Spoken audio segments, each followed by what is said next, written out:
আজ থেকে দিন চারেক আগের কথা।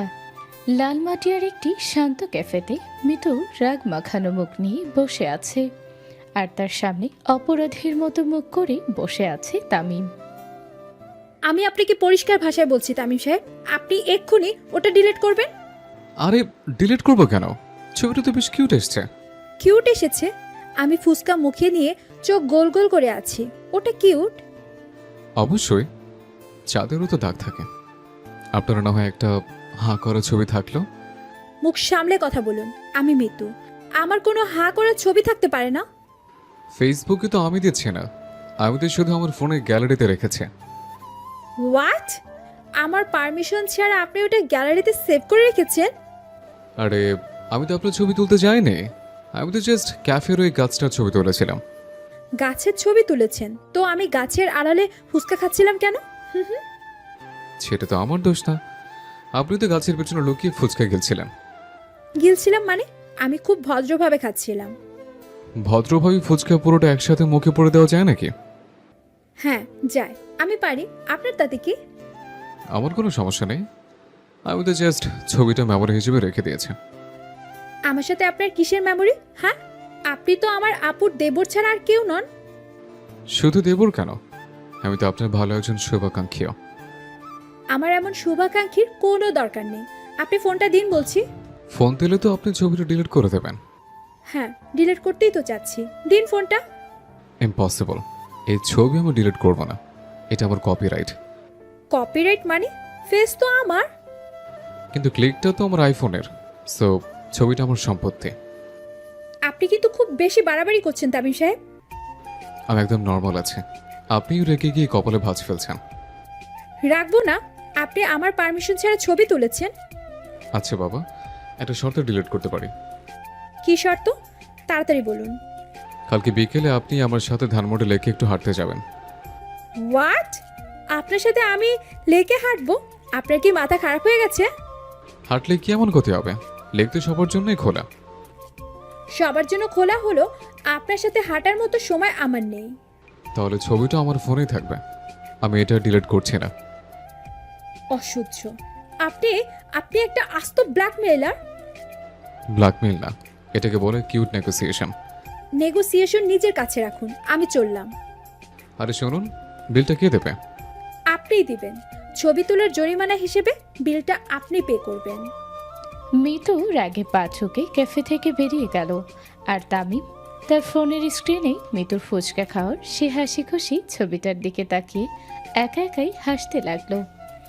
এরপর 4টি দিন কেটে গেছে, মিতুর সাথে তামিমের আর দেখা হয়নি। তবে তাদের অব্যক্ত খুনসুটিগুলো মনের ভেতর রয়ে গেছে। তাদের পরিচয় হলো আমাদের আজকের গল্পের নায়ক নায়িকা। তাদের সম্পর্কের ব্যাপারে এখনই বুঝতে পারবেন। সুন্দর এক রৌদ্রোজ্জ্বল সকালে ধানমন্ডিতে তামিমদের দোতলা বাড়ির ডাইনিং স্পেসে বেশ একটা হট্টগোল চলছে।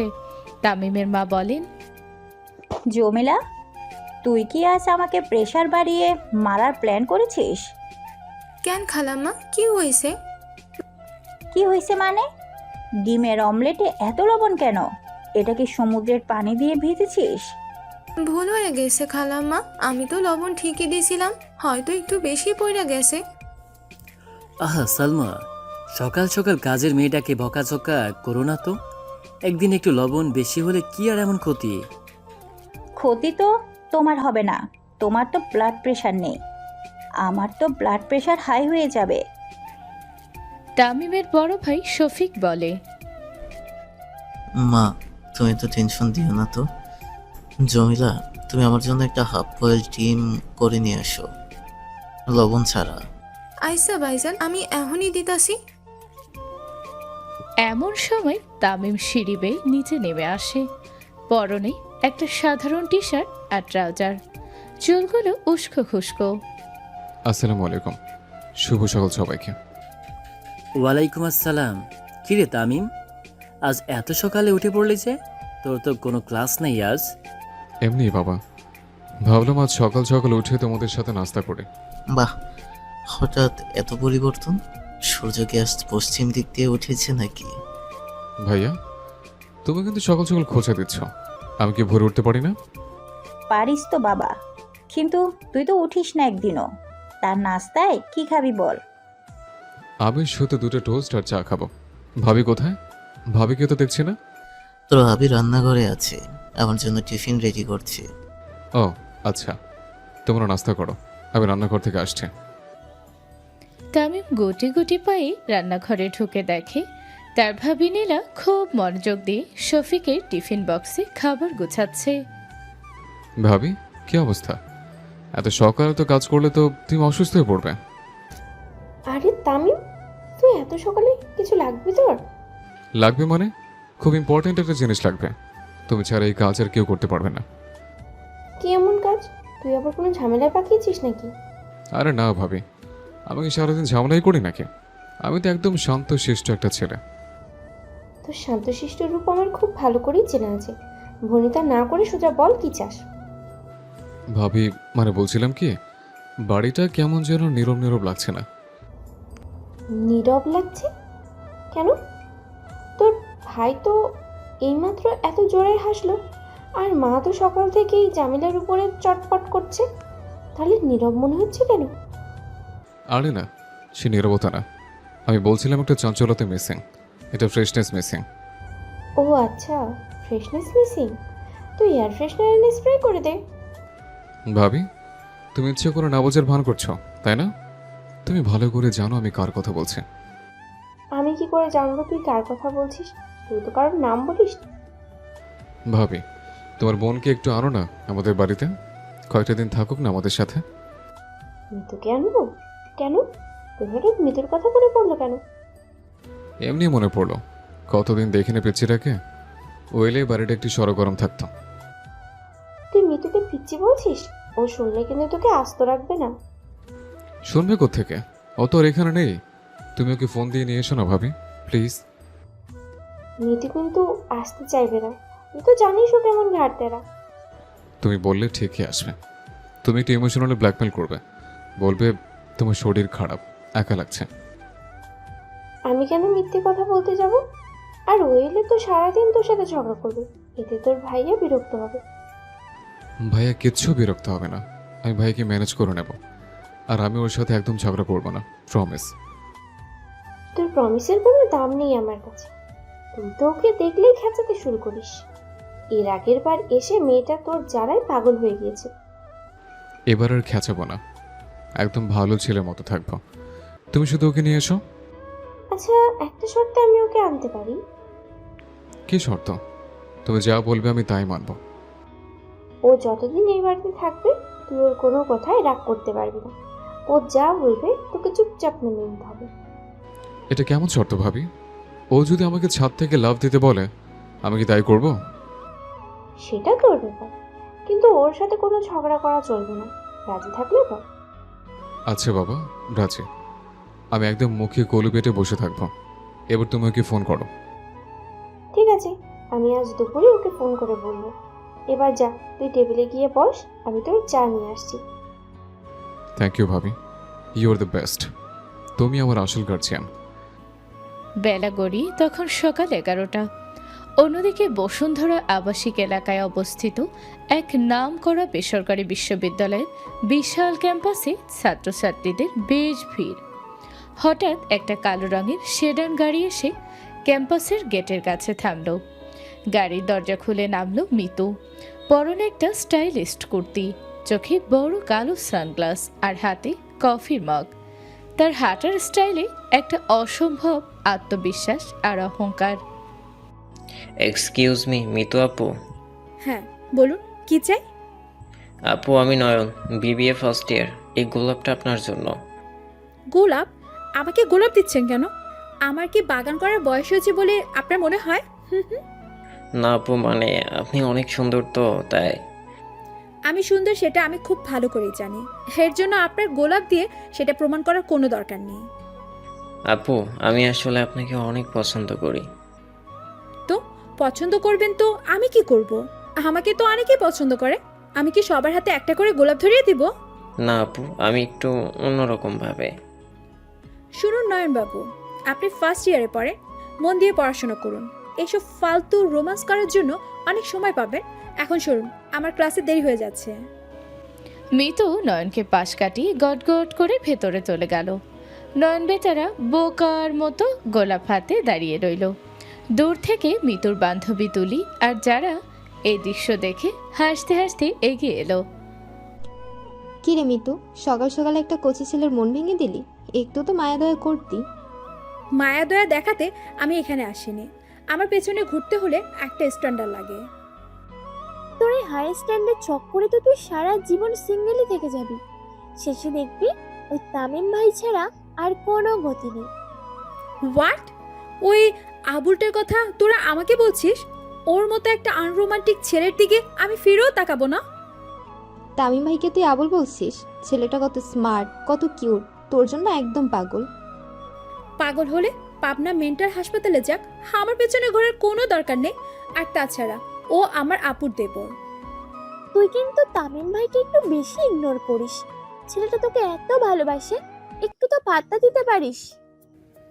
পাত্তা দিব? আমার কি খেয়ে দিয়ে কোনো কাজ নেই? আমি মৃত্যু, আমার একটা লেভেল আছে। ওই তামিমকে আমি আমার ধারে কাছেও ঘেঁষতে দিব না। দেখিস, একদিন এই তামিম ভাইয়ের প্রেমে পড়েই তুই হাবুডুবু খাবি, তখন আমরা হাসবো। তোদের সেই দিন আর দেখতে হবে না। আমি আর প্রেমে পড়া ইম্পসিবল। চল এবার ক্লাসে চল। দুপুর 1টার দিকে ক্যাম্পাস জুড়ে একটা অলস নীরবতা নেমে আসে। ক্যাফেটেরিয়াতে অবশ্য বেশ ভিড়। এক কোণের একটা টেবিলে বসে আছে তামিম এবং তার দুই বন্ধু রনি আর ফয়সাল। বসে আছিস কেন? মিতুকে আজকেও তোকে রিজেক্ট করেছে? রিজেক্ট করার সুযোগই তো দিচ্ছে না। সামনে গেলে আমার একটা ভাবনা যেন আমি কোনো এলিয়েন। ভাই, তুই একটা কাজ কর, ওর এই ভাব ভাঙার জন্য কোনো একটা সলিড প্ল্যান কর। এভাবে চলতে থাকলে তো তুই বুড়ো হয়ে যাবি। কি প্ল্যান করব? ও তো কোনো কিছুতে ইমপ্রেস হয় না। ফুল দিলে বলে অ্যালার্জি আছে, চকলেট দিলে বলে দাঁত নষ্ট হয়ে যাবে। শোন, মেয়েদের ইমপ্রেস করার সবচেয়ে সেরা উপায় হলো সিনেমার মতো কোনো হিরোইক এন্ট্রি নেওয়া, একদম শাহরুখ খানের স্টাইলে। শাহরুখ খানের স্টাইল? সেটা আবার কেমন? আমি কি এখন ক্যাফেটেরিয়ার টেবিলে উঠে 2 হাত ছড়িয়ে দাঁড়িয়ে বলবো তুঝে দেখা তো ইয়ে জানা সনম? আরে গাধা, সেটা না। মনে কর মিতু হেঁটে যাচ্ছে, হঠাৎ ওর হাত থেকে কিছু একটা পড়ে যেতে নিল, আর তুই সুপারম্যানের মতো গিয়ে সেটা ধরে ফেললি। ব্যাস, মেয়ে একদম ফিদা। আইডিয়াটা কিন্তু খারাপ না। মিতুর তো সারাদিন কফির কাপ হাতে নিয়ে ঘোরার স্বভাব আছে। তুই শুধু খেয়াল রাখবি কখনো হোঁচট খায়। ও তো হোঁচট খায় না, ও তো এমনভাবে হাঁটে যেন রেড কার্পেটে ক্যাটওয়াক করছে। ওই দেখ, মিতু আর ওর বান্ধবীরা এদিকে আসছে। মিতুর হাতে একটা কফির কাপ আছে, তুই রেডি হ। কি রেডি হব? আমি ওর পায়ে লাং মারবো নাকি যাতে ও পড়ে যায়? আরে না, তুই শুধু ওর পাশ দিয়ে হেঁটে যাবি। ও যখন তোর দিকে না তাকিয়ে পাশ কাটিয়ে যেতে চাইবে, তখন তুই এমন একটা মুভমেন্ট করবি যেন ওর কফিটা ছিটকে পড়ে যাচ্ছে, আর তুই সেটা ক্যাচ করে নিবি। এটা কি প্র্যাকটিক্যাল কোনো প্ল্যান হলো? কফি তো গরম, আমার হাতে পড়লে তো পড়ে যাবে। প্রেমের জন্য একটু হাত পড়ালে কি হয়? তুই যা, এগিয়ে যা, be a man. Tamim nervous হয়ে টেবিল থেকে উঠে দাঁড়ালো। মিতু তার দুই বান্ধবীকে নিয়ে ঠিক সেই পথে আসছিল। তামিম হিরোর মতো বুক ফুলিয়ে মিতুর দিকে এগিয়ে গেল। হাই মিতু, কি অবস্থা?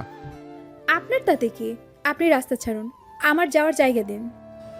মিতু পাশ কাটিয়ে যেতেই তামিম সিনেমার কায়দার তার হাতটা ধরতে গেল, কিন্তু ঠিক তখনই একজন ওয়েটার সুপের বাটি নিয়ে পাশ দিয়ে যাচ্ছিল। তামিমের পা স্লিপ করে সোজা ওয়েটারের গায়ের ওপর পড়ল। আহ, কি গরম! আরে ভাই, দেখা চলবেন তো, আমার সব সুপ তো ফেইলা দিলেন। হ্যাঁ, ক্যাফেটেরিয়ার সবাই হা করে তামিমের দিকে তাকিয়ে আছে। তামিম ফ্লোরে স্যুপ মাখা অবস্থায় বসে আছে। তুলি আর যারা মুখ চেপে হাসছে। মিতু ভ্রুকুচকে নিচে তামিমের দিকে তাকালো। স্টাইল মারতে গিয়ে তো নিজেরই স্যুপ হয়ে গেলেন। আপনাকে তো বলেছিলাম রাস্তা দেখে চলতে, তা না হিরোগিরি দেখাতে এলেন। আমি তো হিরো করে দেখাতে আসেনি, আমি তো জাস্ট হোঁচট খেয়েছিলাম। আপনার হোঁচট খাওয়ার স্টাইলটা খুব সুন্দর। প্রতিদিন এভাবে একবার করে পড়লে ক্যাফেটেরিয়ার ফ্লোরটা একদম পরিষ্কার হয়ে যাবে। আপনি আমাকে এভাবে অপমান করছেন? অপমান তো আপনি নিজেরটা নিজেই করলেন। এখন তাড়াতাড়ি উঠুন, না হলে পিঁপড়ে ধরে যাবে। বাই দ্য ওয়ে, স্যুপের কালারটা আপনার টি শার্টের সাথে দারুণ ম্যাচ করেছে। মিতু একটা মিষ্টি কিন্তু তার ছেলের হাসি দিয়ে বান্ধবীদের নিয়ে চলে গেল। তামিম ফ্লোরে বসে মিতুর সেই হাসির দিকে মুগ্ধ হয়ে তাকিয়ে রইল। রনি আর ফয়সাল দৌড়ে এসে তামিমকে টেনে তুলল। ভাই তুই তো পুরো ইজ্জতের ফালুদা বানিয়ে দিলি, এটা কি করলি তুই? দোস্ত তুই দেখলি, ও হাসলো। মিতু আমার দিকে তাকিয়ে হাসলো। ভাই তোর কি মাথায় আঘাত লেগেছে? ও তো তোকে পচিয়ে হাসলো। যাই হোক না কেন, ওর এই হাসিটা জাস্ট কিলার ছিল। আমার সুপে পড়াটা সার্থক। বিকেল 5টা বেজে গেছে। এদিকে গুলশানে মিতুদের সুন্দর সাজানো ফ্ল্যাটে একটা তাড়াহুড়োর পরিবেশ। মিতুর বাবা মা আজ রাতের ফ্লাইটে 1 সপ্তাহের জন্য সিঙ্গাপুর যাচ্ছেন। মিতু, তুই কিন্তু একদম সাবধানে থাকবি। দরজা জানালা ঠিক মতো বন্ধ করবি রাতে। মা, তুমি এত টেনশন করছো কেন? আমি কি ছোট আছি নাকি? আমি সব সামলে নিতে পারবো। মারে, তুই চাইলে তোর খালার বাসায় গিয়ে থাকতে পারিস। এই 1 সপ্তাহ একা একা থাকাটা ঠিক হবে না। বাবা, আমি একা থাকতে পছন্দ করি। তোমরা নিশ্চিন্তে যাও, কোনো সমস্যা হবে না। তোর খালা তো আবার ঢাকার বাইরে গেছে। আমি বরং নীলাকে বলে যাই, তুই ওদের বাড়িতে গিয়ে থাক। না মা, প্লিজ। আপুর শ্বশুর বাড়িতে আমি কিছুতে গিয়ে থাকবো না। ওই বাড়িটা একদম বোরিং। বোরিং হলে বোরিং, তুই একা থাকতে পারবি না। আমি নীলাকে ফোন করে বলে দিচ্ছি। মিতুর মা ও বাবা লাগেজ নিয়ে এয়ারপোর্টের উদ্দেশ্যে বেরিয়ে গেলেন। মিতু সোফায় বসে টিভি দেখছিল। হঠাৎ তার ফোন বেজে উঠল। স্ক্রিনে ভাসছে নীলার নাম। হ্যালো আপু, মা নিশ্চয়ই তোমাকে ফোন করে ডিউটি দিয়ে দিয়েছে। মা তো ডিউটি দিয়েছেই, আর আমারও তো একটা দায়িত্ব আছে। তুই একা একা ওই ফ্ল্যাটে কি করবি? এখনই ব্যাগ গুছিয়ে আমাদের এখানে চলে আয়। আপু, আমি যাব না। আমি এখানে বেশ ভালো আছি। তোমাদের বাড়িতে গেলে আমার দম বন্ধ হয়ে আসে। দম বন্ধ হয়ে আসে মানে? তুই কি এখানে আসলেই পাহাড়ে থাকিস যে অক্সিজেন পাসটা? তুই আসবি মানে অবশ্যই আসবি। বাই। আপু, তুমি জোর করছো কেন? আমি সত্যিই যেতে চাই না। শোনবি তুই যদি না আসিস তাহলে আমি নিজে গিয়ে তোকে কান ধরে নিয়ে আসবো। তুই কি চাস আমি এই সন্ধ্যায় জ্যাম ঠেলে ওখানে যাই? কিন্তু আপু। কোনো কিন্তু না, আমি তামিমকে পাঠাচ্ছি গাড়ি নিয়ে। তুই 1 ঘন্টার মধ্যেই রেডি থাকবি। হোয়াট? ওই আবুলটাকে পাঠাচ্ছ কেন? ও তো রাস্তায় আমাকে জ্বালিয়ে মারে। তামিমকে আবুল বলবি না, বেচারা কত ভালো। তুই রেডি হও, ও বেরোচ্ছে। নীলা লাইন কেটে দিল। মিতু ফোনটা সোফায় ছুঁড়ে ফেলে রাগে গজরাতে গজরাতে নিজের বেডরুমে গেল। উফ, এই আপুটাকে নিয়ে আর পারা যায় না। আর ওই তামিম, ওর তো আজ খবর আছে আমার হাতে। মিতু তার আলমারি খুলে কাপড় গোছাতে শুরু করলো। হঠাৎ তার চোখ গেল আলমারির ভেতরে একটা ছোট ড্রয়ারের দিকে। সে ধীর পায়ে এগিয়ে গিয়ে ড্রয়ারটা খুলল। ড্রয়ারের ভিতরে একটা পুরনো ফেড হয়ে যাওয়া ছেলেদের হাতঘড়ি রাখা। ঘড়িটা দেখে মিতুর চঞ্চল মুখটা মুহূর্তের মধ্যে ফ্যাকাশে হয়ে গেল। চোখের দৃষ্টিতে একটা গভীর শূন্যতা আর অব্যক্ত যন্ত্রণা ফুটে উঠল। কেন কেন তুমি এমন করলে? আমি তো তোমাকে বিশ্বাস করেছিলাম, তোমাকে অনেক ভালোবেসেছিলাম। মিতুর চোখ দিয়ে 1 ফোঁটা জল গড়িয়ে পড়ল। সে দ্রুত হাত দিয়ে চোখ মুছে ফেলল। ঘড়িটা আবার ড্রয়ারে রেখে সজোরে ড্রয়ারটা বন্ধ করে দিল। সে আয়নার সামনে দাঁড়িয়ে নিজের চোখে চোখ রাখল। না, আমি আর কাউকে আমার ইমোশন নিয়ে খেলতে দিব না। আমি মিতু, আমি কাঁদি না, আমি কাঁদাই সবাইকে। মিতুর মুখে আবার সে পরিচিত অহংকারী আর দুষ্টু হাসিটা ফিরে এলো। সে ড্রয়ার থেকে তার সবচেয়ে ভারী 3টা ট্রলি ব্যাগ বের করলো। তামিম বাবু আসছেন আমাকে রিসিভ করতে। আজ তোমাকে দিয়ে যদি আমি কুলিগিরি না করিয়েছি তবে আমার নামও মিতু না। মিতু গুনগুন করে গান গাইতে গাইতে ইচ্ছে করে ব্যাগের ভেতর মোটা মোটা বই আর অপ্রয়োজনীয় জিনিসপত্র ভরতে শুরু করলো, যাতে ব্যাগগুলো অসম্ভব ভারী হয়ে যায়। তার মাথায় এখন একটাই চিন্তা, কিভাবে তামিমকে নাজেহাল করা যায়। সন্ধ্যা 7টার দিকে গুলশানের রাস্তাগুলোতে গাড়ির বেশ ভিড়। মিতুদের অ্যাপার্টমেন্ট বিল্ডিংয়ের নিচে গাড়ি পার করে অপেক্ষা করছে তামিম। তার এক হাতে একটা সুন্দর লাল গোলাপ। কিছুক্ষণ পর লিফটের দরজা খুলতেই তামিমের চোখ চড়ক গাছ। মিতু দাঁড়িয়ে আছে, আর তার চারপাশে 5-6টা বিশাল সাইজের ট্রলি ব্যাগ। কি ব্যাপার, আপনি কি আমাদের বাড়িতে চিরস্থায়ী বন্দোবস্ত নিয়ে যাচ্ছেন নাকি? আপনার তাতে কি? আমার দরকারি জিনিসপত্র আমি সাথে নেব না? দরকারি জিনিসপত্র মানে? এক সপ্তাহের জন্য কি এত বড় ট্রলি ব্যাগ নেয়? আমি নেই, আমার দিনে 3বার ড্রেস চেঞ্জ করতে হয়। আপনার মতো তো আর একটা টি শার্ট পরে পুরো সপ্তাহ কাটাই না। তা ঠিক আছে, কিন্তু এতগুলো ব্যাগ আমি একা গাড়িতে তুলবো কি করে? কি করে তুলবেন সেটা কি আমি বলে দেব? আপনি নিতে এসেছেন, আপনিই তুলবেন। দারুণ কি একটু ডাকুন না, দুজন মিলে ধরলে তাড়াতাড়ি হবে। দারোয়ান চাচা অনেক বয়স্ক মানুষ, ওনাকে দিয়ে আমি ভারী কাজ করাই না। আর আমি বলছি আপনার কেনা কলিয়ে আমাকে দিয়ে ভারী কাজ করাতে আপনার মায়া লাগছে না? একদম না, আপনি তো ইয়াং মানুষ, একটু জিম টিম করা হয়ে যাবে। আপনার এই জিমের চক্করে আমার কোমরটা আজ শেষ। বকবক না করে ব্যাগগুলো তুলুন, আমার পা ব্যথা করছে দাঁড়িয়ে থাকতে থাকতে। তামিম একটা দীর্ঘশ্বাস ফেলে পকেট থেকে লাল গোলাপটা বের করে মিতুর দিকে এগিয়ে দিল। এই নিন, আপনার জন্য এনেছিলাম। গোলাপ আমাকে দিচ্ছেন কেন? এমনি মেহমানকে ফুল দিয়ে বরণ করা আমাদের পারিবারিক শিষ্টাচার। শিষ্টাচারটা আপাতত আপনার পকেটে রাখুন, আমার হাত খালি নেই, আমি ফোন ধরে আছি। এক হাতে তো ফোন, অন্য হাত তো খালি। অন্য হাত দিয়ে আমি আমার পার্স ধরেছি। আপনি ফুলটা গাড়ির ড্যাশবোর্ডে রেখে দিন। আপনার আসলে ফুলের কদর বোঝার মতো মনই নেই। আমার মন নিয়ে আপনাকে পিএইচডি করতে হবে না, আপনি বরং কুলির কাজটা মন দিয়ে করুন। তামিম মনে মনে জ্বললেও মুখে একটা মিষ্টি হাসি ধরে রেখে এক একে ভারী ব্যাগগুলো গাড়ির ডেকিতে তুলতে শুরু করলো। মিতু সানগ্লাস চোখে দিয়ে নবাব জাতির মতো গাড়ির ফ্রন্ট সিটে গিয়ে বসলো। কিছুক্ষণ পর গাড়ি মেন রাস্তায় উঠতেই মিতু বিরক্ত নিয়ে এসির ভেন্টের দিকে হাত বাড়ালো। গাড়ির এসি কি নষ্ট নাকি আপনাদের? নষ্ট হতে যাবে কেন, একদম ফার্স্ট ক্লাস সার্ভিস দিচ্ছে। সার্ভিস দিচ্ছে তো আমার গরম লাগছে কেন?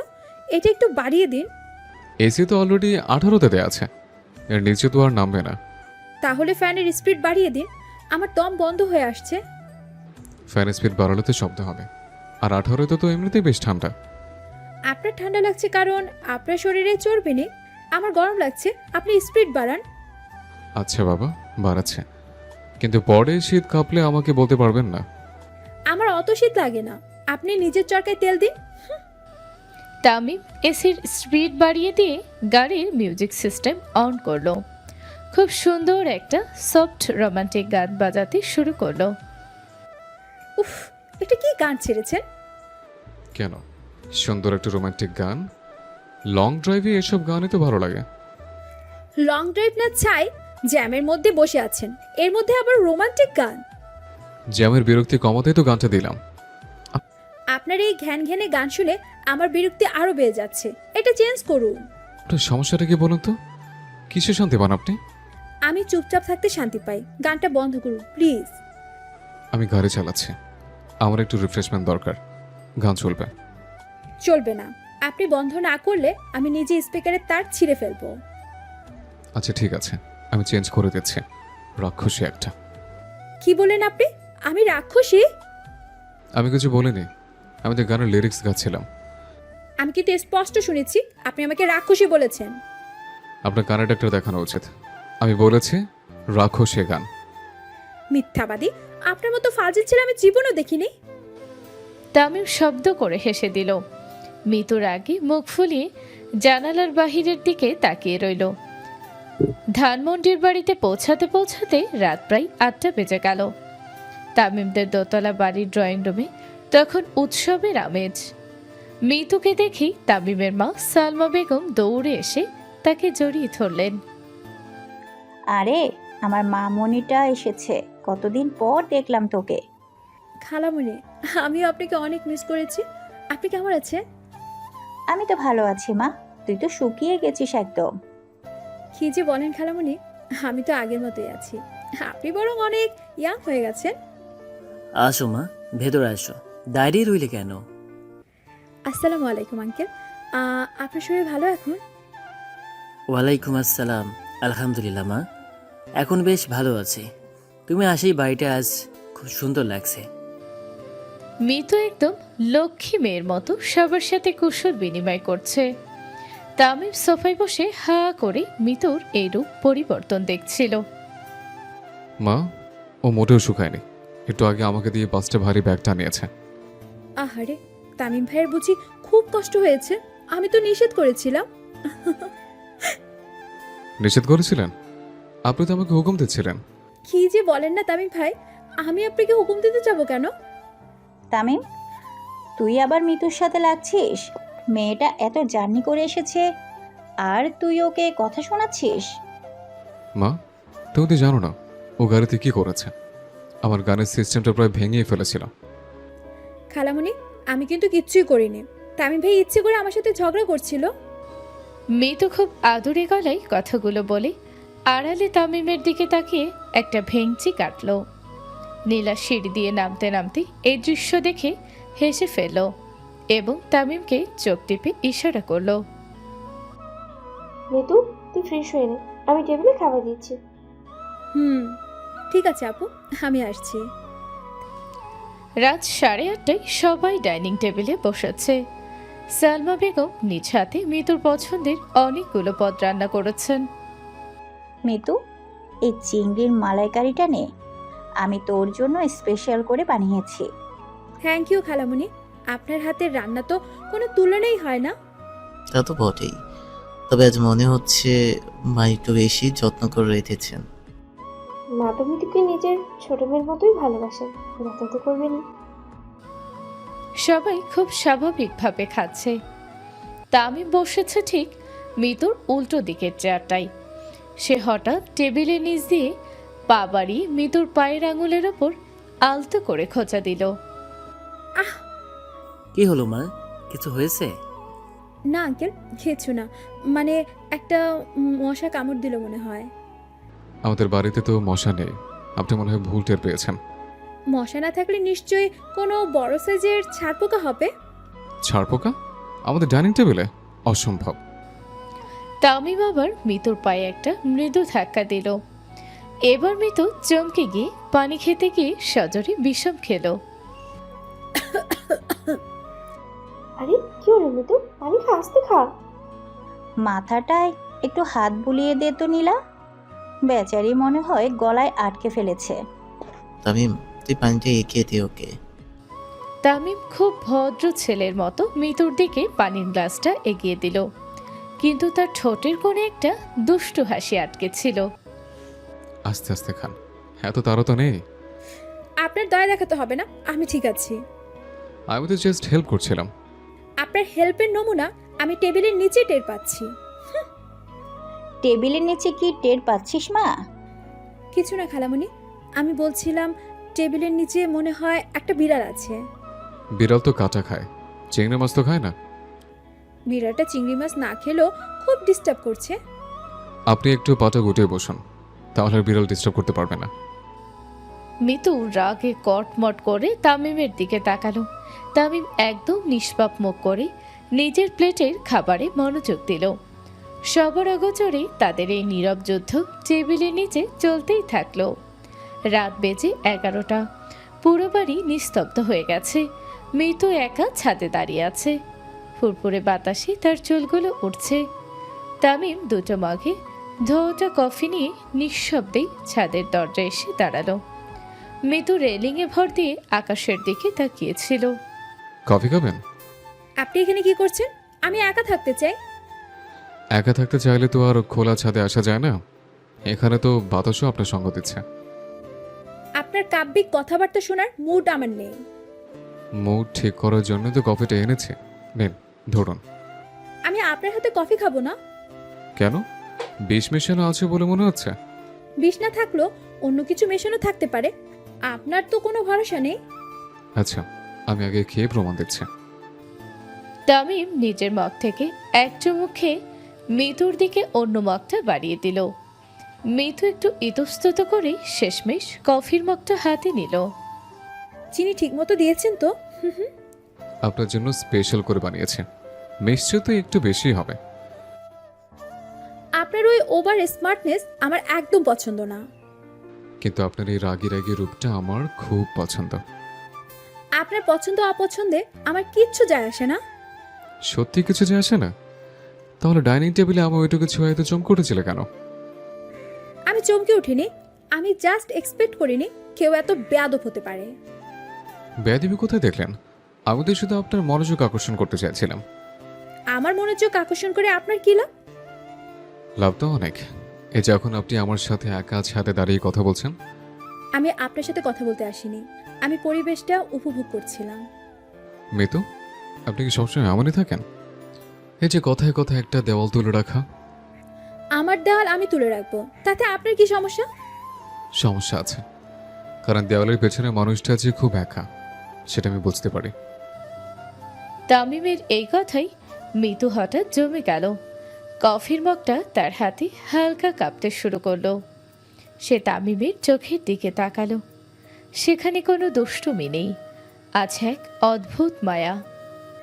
আপনি আমাকে বিচার করার কে? আমি বিচার করছি না, আমি শুধু বলতে চাইছি সবসময় এত শক্ত হয়ে থাকার দরকার নেই। শক্ত হয়ে না থাকলে আপনার মতো ছেলেরা দুর্বলতার সুযোগ নিতে আসে। সবাই সুযোগ নিতে আসে না মিতু, কেউ কেউ পাশে দাঁড়াতেও আসে। পাশে দাঁড়ানো? হাহ, সব ছেলেদের এই একই রূপ। শুরুতে খুব মিষ্টি কথা বলে, তারপর। মিতু কথাটা শেষ করতে পারল না।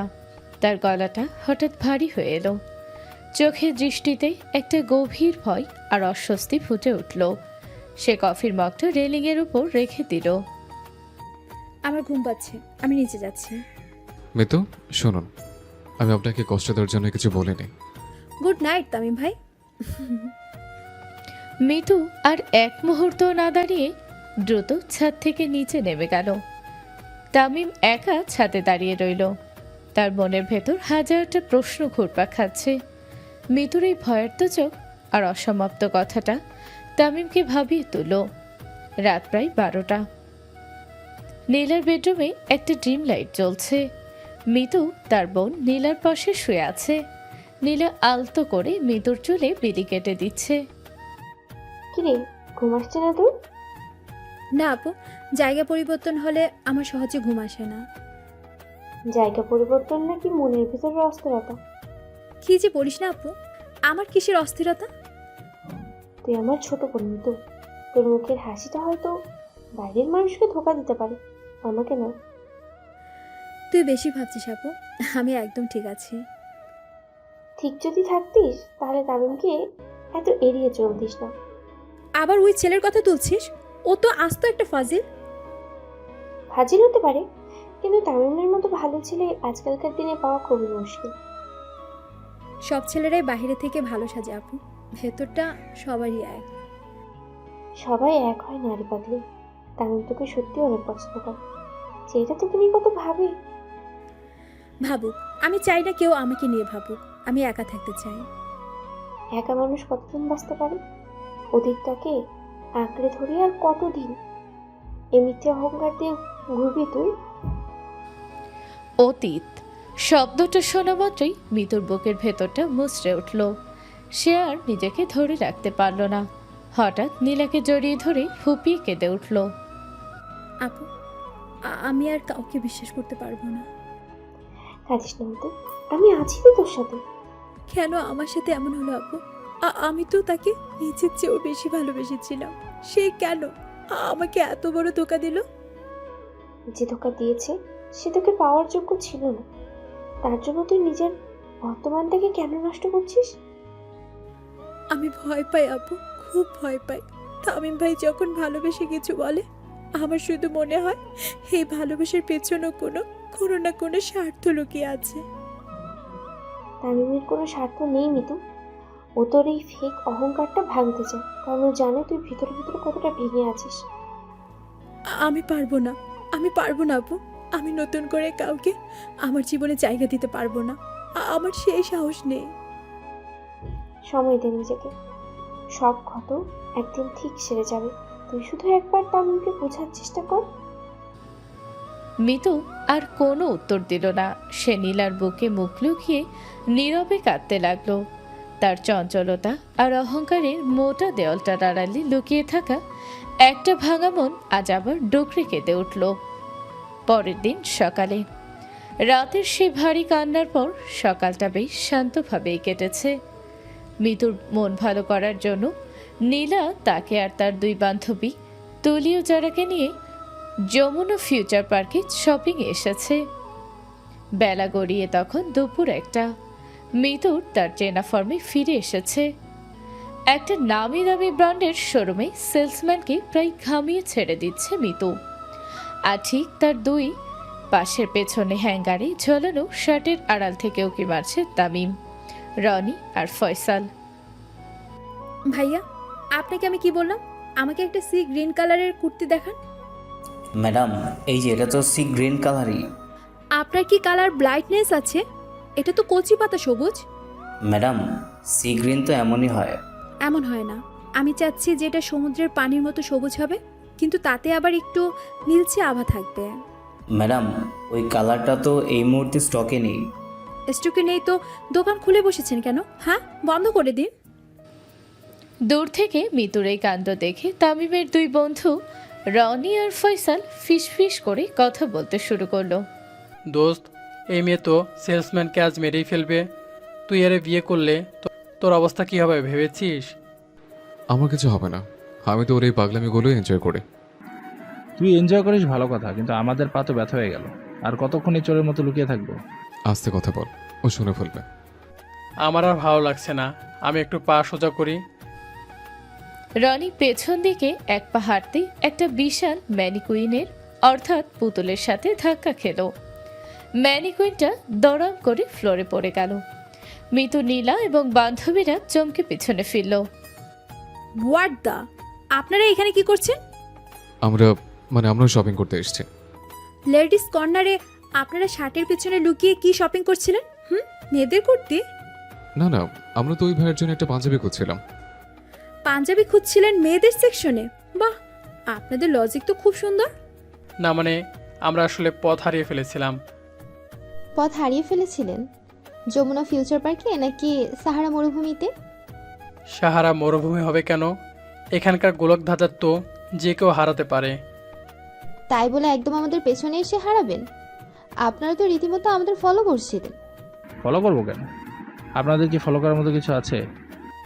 মুখ সামলে কথা বলবেন। আমরা আপনাদের মতো বেকার না যে মানুষের পেছনে ঘুরবো।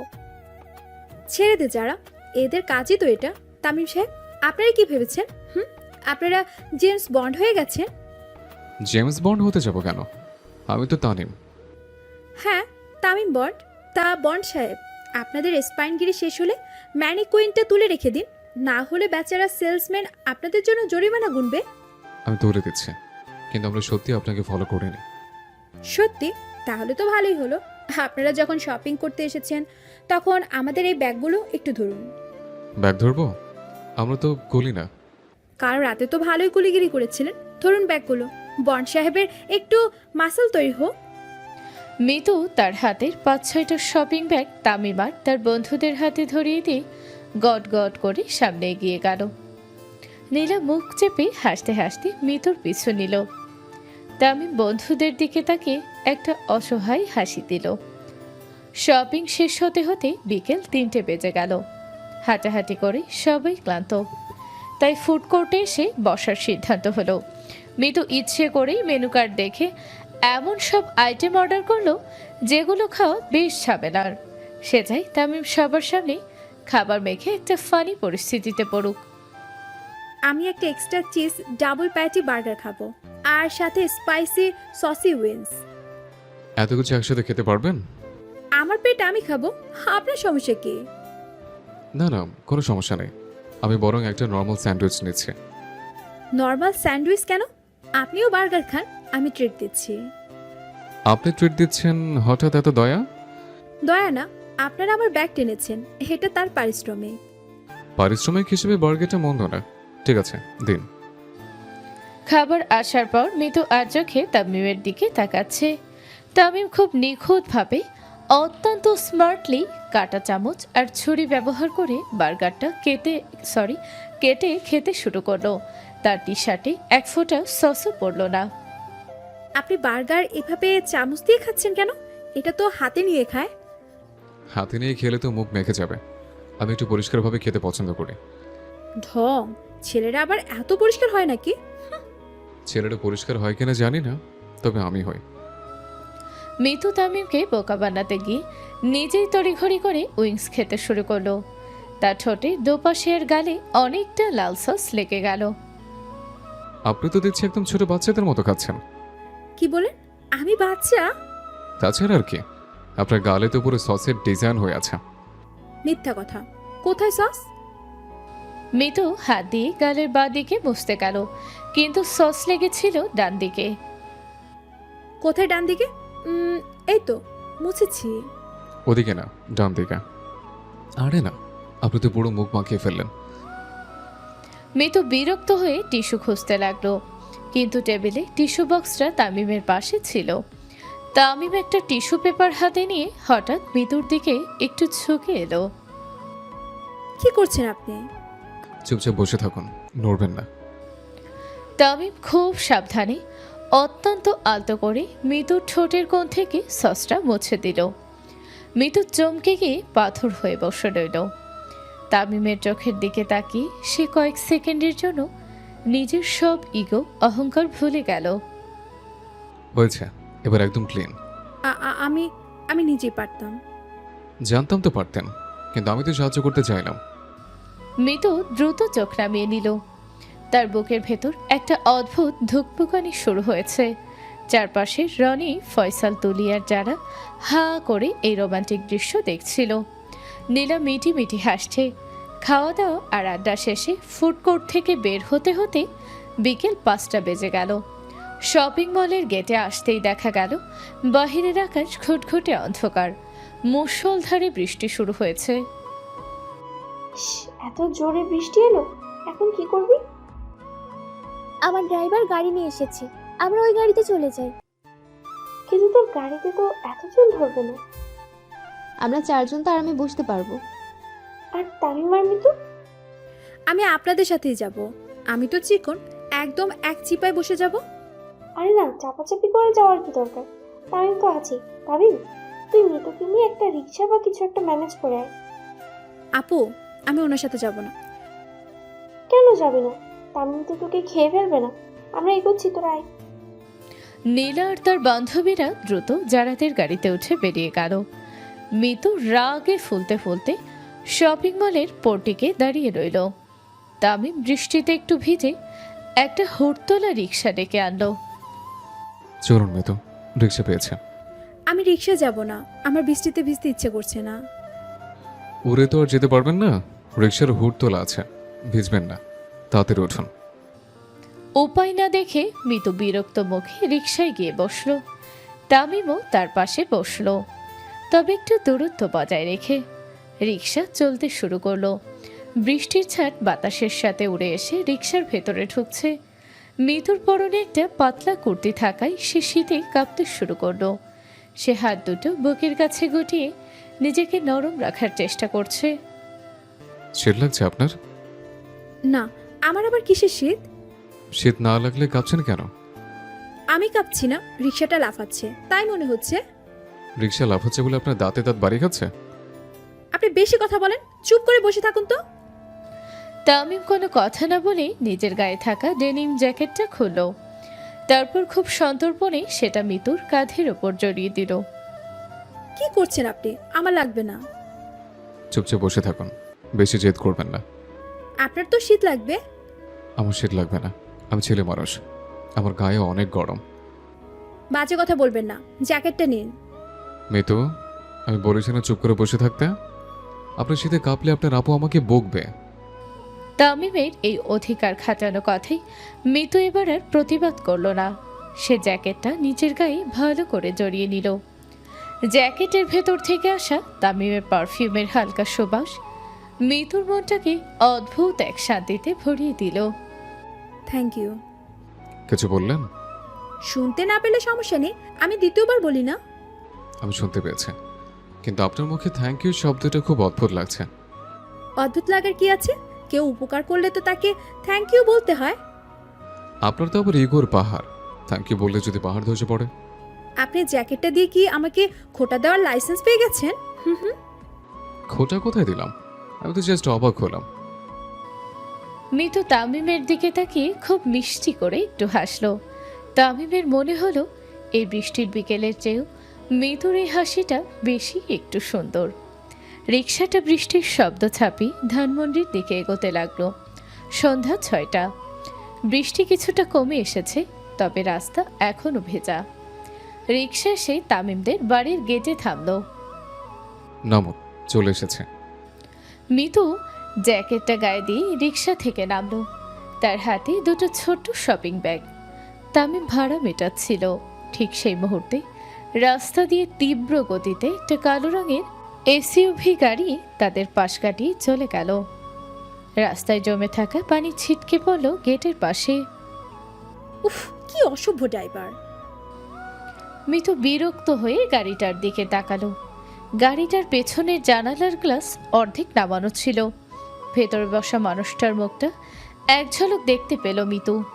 ওই একটা পলকেই মিতুর পুরো পৃথিবী যেন থমকে গেল। তার হাতের আঙুলগুলো আলগা হয়ে গেল। শপিং ব্যাগ দুটো ধপ করে কাদার মধ্যে পড়ে গেল। আরে মিতু, ব্যাগগুলো ফেলে দিলেন কেন? মিতু কোনো উত্তর দিল না। তার চোখ দুটো বড় বড় হয়ে গেছে। সে ঘন ঘন শ্বাস নিচ্ছে। তার সারা শরীর থরথর করে কাঁপছে, তবে সেটা শীতের কারণে নয়। মিতু, কি হচ্ছে আপনার? আপনি কাঁপছেন কেন? সে এখানে? কে এখানে? আপনি কার কথা বলছেন? আমি, আমার দম বন্ধ হয়ে আসছে। মিতু, আমার দিকে তাকান। কি হচ্ছে আমাকে বলুন। মিতু তামিমের কথায় কোনো কান দিল না। সে কোনো দিকে না তাকিয়ে পাগলের মতো দৌড়ে বাড়ির গেট পেরিয়ে ভেতরে চলে গেল। তামিম হতভম্ব হয়ে দাঁড়িয়ে রইল। সে দ্রুত ঘুরে সেই কালো গাড়িটার দিকে তাকালো, কিন্তু গাড়িটা ততক্ষণে রাস্তার মোড় ঘুরে অন্ধকারে মিলিয়ে গেছে। তামিমের মনে একটা গভীর প্রশ্নের জন্ম হলো। কে ছিল ওই গাড়িতে, যাকে দেখে অহংকারে মিতু এক নিমিষে এমন পাথর হয়ে গেল? নীলামা, তোর এই ছোট বোনটা তো দেখছি মাশাল্লাহ একদম ডাগর টগর হয়ে গেছে। হ্যাঁ আন্টি, ও তো এখন ইউনিভার্সিটিতে পড়ে, বড় তো হবেই। তা পড়াশোনা তো অনেক হলো, এবার বিয়ের চিন্তা কিছু করেছিস নাকি তোরা? ওর বিয়ের এখনো অনেক দেরি আছে আন্টি। ও পড়াশোনা শেষ করবে, নিজের পায়ে দাঁড়াবে।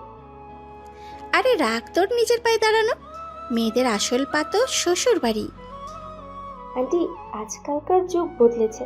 মেয়েদের বাবা মা ওকে এত তাড়াতাড়ি বিয়ে দেবেন না। তোর মাকে একটু ভিডিও কল দে তো, আমি নিজেই কথা বলি। আমার কানাডা প্রবাসী ভাইপো সুজনের জন্য একদম পারফেক্ট একটা মেয়ে। নীলা বাধ্য হয়ে মিতুর মাকে ভিডিও কল দেয়। ফিরোজা আন্টি ফোন হাতে নিয়ে নিজের ভাইপোর গুনগান গাইতে শুরু করেন। দূর থেকে তামিম আর তার দুই বন্ধু রনি ও ফয়সাল এই দৃশ্য দেখে প্রমোদ গনে। দোস্ত, সর্বনাশ হয়ে গেল তো। এই আন্টি তো দেখছি মৃত্যুকে কানাডা পার্সেল করে দেবে। ভাই, তুই এতক্ষণ কি ঘাস কাটছিলি? যা গিয়ে ঠেকা। কিভাবে ঠেকাবো? মা বাবা আত্মীয় স্বজন সবাই বসে আছে। আমি কি গিয়ে আন্টির হাত থেকে ফোন কেড়ে নেব? ফোন কাটতে হবে না, তুই আন্টিকে সাইজ কর। দাঁড়া, আমি একটা প্ল্যান করছি। তাড়াতাড়ি কর ভাই। আন্টি তো দেখছি তার ভাইপোর স্যালাডে কত সেটা বলা শুরু করেছে। ওই দেখ, সেন্টার টেবিলে পানের বাটা রাখা আছে। ফিরোজা আন্টির পান খাওয়ার খুব শখ। তো আমি কি এখন আন্টিকে বাঞ্ছা যেয়ে খাওয়াবো? খাওয়াবি তো বটেই, তবে পানে চুনের সাথে স্পেশাল কিছু মিশিয়ে দিবি। যা তুই পান বানা, বাকিটা আমরা দেখছি। তামিম চুপি চুপি পানের বাটার কাছে গিয়ে একটা পানি অনেকটা চুনার সাথে ডাইনিং টেবিল থেকে 1 চামচ লবণ মিশিয়ে সুন্দর করে ভাঁজ করলো। আন্টি, অনেকক্ষণ তো কথা বললেন, গলা শুকিয়ে গেছে নিশ্চয়ই। এই নিন, আপনার জন্য একটা স্পেশাল পান বানিয়ে আনলাম। আহারে, তামিম বাবাটা আমার কত খেয়াল রাখে। দে বাবা দে। ফিরোজা আন্টি পানটা মুখে পড়ে চিবানো শুরু করতেই তার চোখ মুখ কুঁচকে গেল। লবণ আর অতিরিক্ত চুনের কারণে তার গাল পুড়তে শুরু করেছে। থু থু, ওরে বাবারে, এই পানি কি দিয়েছিস তুই? কেন আন্টি, সুপারি জর্দার একটুখানি ভালোবাসা? তোর ভালোবাসায় তো আমার গাল পুড়ে ছাই হয়ে গেল। ওরে পানি দে আমাকে। আন্টি পান খাওয়ার জন্য হাঁসফাঁস করতে লাগলেন। এই সুযোগে রনি আর ফয়সাল খুব স্বাভাবিক ভঙ্গিতে আন্টির পাশের সোফায় এসে বসল। ফয়সাল, তুই কি সুজন ভাইয়ের কথা শুনেছিস? ওই যে কানাডায় থাকে। আরে হ্যাঁ, ওই যে যার মাথায় একটু চুল নেই, পরচুলা পরে ঘোরে। হ্যাঁ হ্যাঁ, ওই সুজন ভাই। বেচারার আগের বউটা কেন যে তাকে ডিভোর্স দিল আমি বুঝতে পারছি না। ডিভোর্স দেবে না? তুই জানিস না সুজন ভাইয়ের কানাডায় আরেকটা সংসার আছে, 2টা বাচ্চাও আছে। পানি খেতে খেতে ফিরোজা আন্টি এই কথা শুনে বিষম খেলেন। তার চোখ কপালে উঠে গেল। কি বলছিস তোরা এসব? সুজনের কান্নাটায় বউ আছে? ওর তো মাথা ভর্তি চুল। আন্টি, আপনি মনে হয় অনেকদিন সুজন ভাইকে দেখেননি। ওর তো গত বছরই টাক পড়ে গেছে। আর বউয়ের কথা তো ওর পরিবারে লুকায়, আমরা তো ওর কানাডার বন্ধুদের কাছ থেকে শুনেছি। ওরে সর্বনাশ, আমার ভাইয়ের ছেলে এমন প্রতারক। তারা, আমি আজই ওকে ফোন করে বকা দিচ্ছি। ফিরোজা আন্টি মিতুর বিয়ের কথা পুরোপুরি ভুলে গিয়ে রাগে গজগজ করতে করতে ড্রয়িং রুম থেকে বেরিয়ে বারান্দার দিকে চলে গেলেন। তামিম স্বস্তির নিঃশ্বাস ফেলে বন্ধুদের সাথে হাই ফাইভ করল। সিঁড়ির মাঝখানের ধাপে দাঁড়িয়ে মিতু পুরো ঘটনাটা দেখছিল। তামিমের এই পাগলামি দেখে তার ঠোঁটের কোণে একটা মিষ্টি হাসি ফুটে উঠল। রাত 10টার দিকে পার্টির কোলাহল থেকে বাঁচতে মিতু বাগানের এক কোণে একটা বেঞ্চে এসে বসল। আকাশে তখন মস্ত বড় একটা চাঁদ। কিছুক্ষণ পরে তামিম এসে ঠিক তার পেছনে দাঁড়ালো। অন্ধকারে একা বসে আছেন যে? ভূত এসে ধরলে তো আমাকেই বাঁচাতে হবে। ভূত তো আমার পেছনে দাঁড়িয়ে আছে, নতুন করে আর কোথা থেকে আসবে? আমি ভূত হতে যাবো কেন? আমি তো আপনার গার্ড হয়ে দাঁড়িয়ে আছি। আমার কোনো গার্ডের দরকার নেই। আর আপনি আমার পেছনে টিকটিকির মতো ঘোরাঘুরি বন্ধ করুন। ঠিকঠিকই কেন বলছেন? আমি তো আপনাকে ওই কানাডিয়ান টাকলুর হাত থেকে বাঁচালাম। আপনাকে কে বলেছিল আমাকে বাঁচাতে? আপনি আমার বিয়ে ভাঙলেন কেন? বিয়ে কোথায় ভাঙলাম? আমি তো একটা প্রতারকের হাত থেকে আপনাকে রক্ষা করলাম। আমার রক্ষা আমাকে করতে দিন। আপনার এত দরদ উতলে ওঠার কি দরকার? দরদ তুতলে উঠবে না? আপনাকে চান আমি চুপচাপ দাঁড়িয়ে দেখিও অন্যকে আপনাকে নিয়ে যাচ্ছে? অন্য কেউ নিয়ে গেলে আপনার কি সমস্যা? আপনি আমার কে? আমি আপনার কে সেটাকে আপনি সত্যিই জানেন না? আমি তো তামিমের গলার স্বর হঠাৎ একদম বদলে গেল। সেই চেনা ফাজলামো আর নেই। তামিম ধীর পায়ে এগিয়ে এসে মিতু ঠিক সামনে দাঁড়ালো। দেখুন, আপনি বেশি সিরিয়াস হচ্ছেন। আমি কিন্তু চলে যাব। কোথায় যাবেন? আর কতদিন এভাবে পালিয়ে বেড়াবেন? আমি কারো কাছ থেকে পালাচ্ছি না। আমার নিজের একটা লাইফ আছে, আমার কিছু রুলস আছে।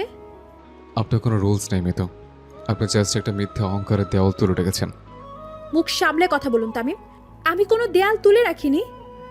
রেখেছেন। এই যে কথা কথায় ভাব নেওয়া, ছেলেদের তাচ্ছিল্য করা, সব কিছু জাস্ট একটা নাটক। আপনি কি সাইকোলজিস্ট হয়ে গেছেন? হ্যাঁ, আমার মন পড়তে এসেছেন?